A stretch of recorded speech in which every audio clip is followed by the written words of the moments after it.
In a world full of noise, sometimes the quietest hearts hold the greatest strength.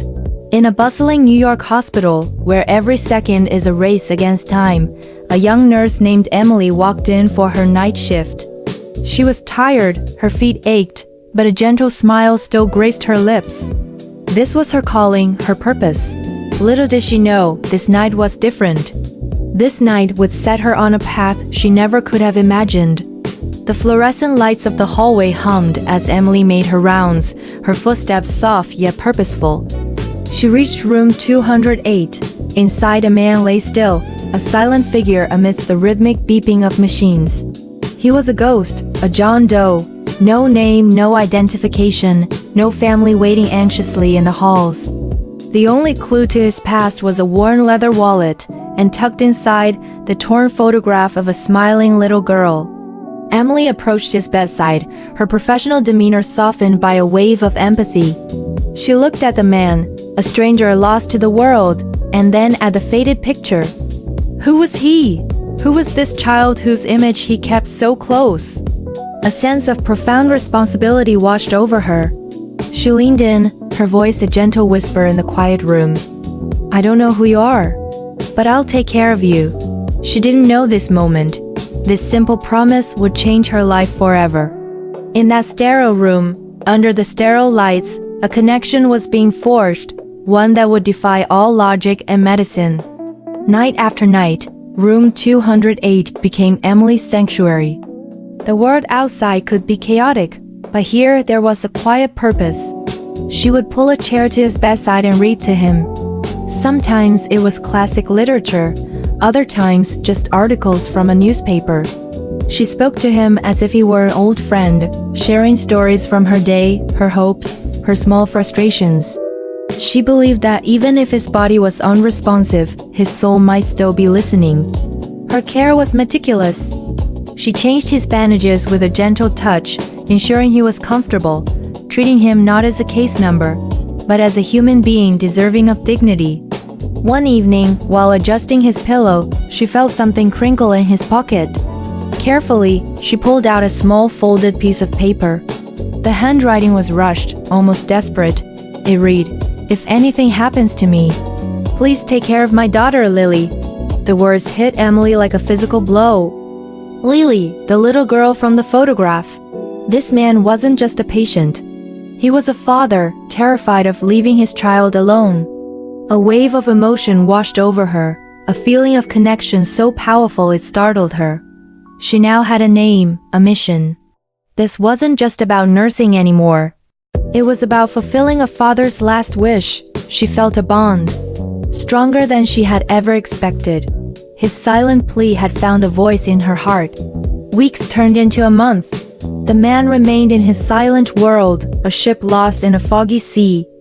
The medical team had begun to lose hope, discussing long-term care facilities, but Emily refused to give up.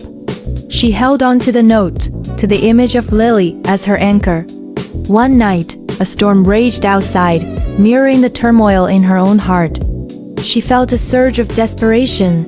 She had to try something, anything. She took his hand, his warmth a surprising contrast to his stillness. Leaning close, she spoke, her voice trembling with raw emotion. If you can hear me, your daughter needs you. Lily needs you. You have to fight. You're not alone. As she spoke, she poured all her hope, all her strength, into those words, into the gentle pressure of her hand. And then, it happened. A single tear escaped from the corner of the man's closed eye, tracing a slow, wet path down his temple. The heart monitor, which had been beeping in a steady, monotonous rhythm, suddenly spiked. Its pattern became erratic, faster. His fingers, limp for so long, twitched within her grasp. A faint, almost imperceptible movement. Emily gasped, her heart leaping into her throat. "Doctor!" She cried out, her voice echoing in the hallway. The on-call doctor rushed in, his eyes widening at the monitors. "What happened?" he asked, bewildered. He checked the man's vitals, his reflexes.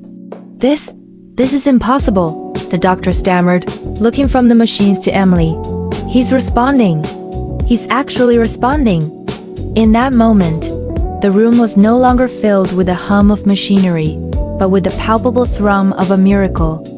Sometimes one voice, one single determined voice, can pull a soul back from the darkness. The days that followed were a whirlwind of progress.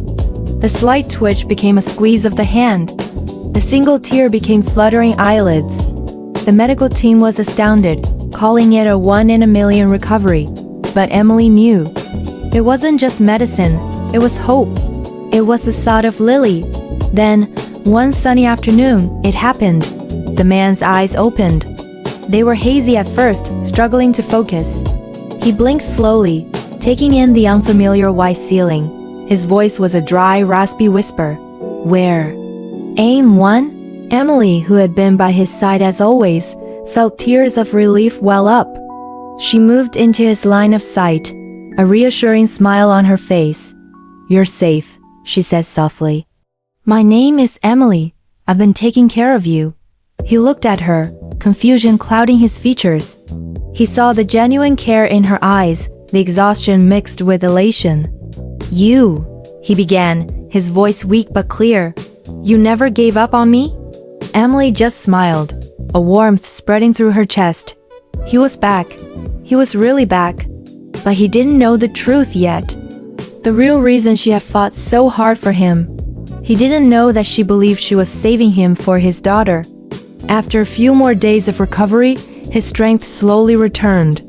The doctors were amazed. Emily knew it was time. She had to ask. She had to know about the little girl who had become the center of this incredible journey.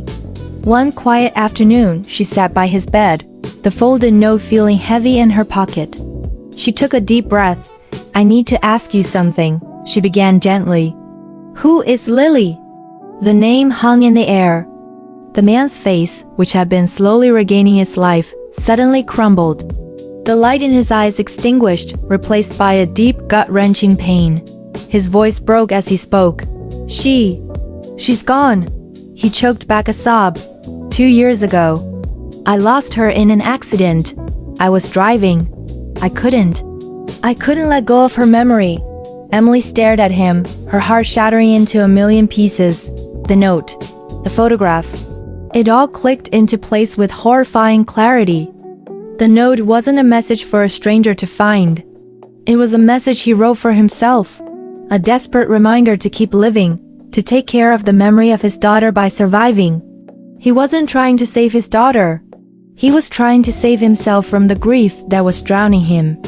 The coma hadn't been just physical. It was a retreat from a world too painful to face. Tears streamed down Emily's face, not just for him, but for the misunderstanding that had ironically saved his life. She didn't say anything for a long time. She just moved her chair closer and sat beside him, a silent presence in his storm of grief. Finally, she reached out and took his hand, just as she had done all those nights. You're not alone anymore, she whispered, her voice thick with emotion. He looked at her, his eyes filled with a sorrow she could now understand, but also with a glimmer of gratitude.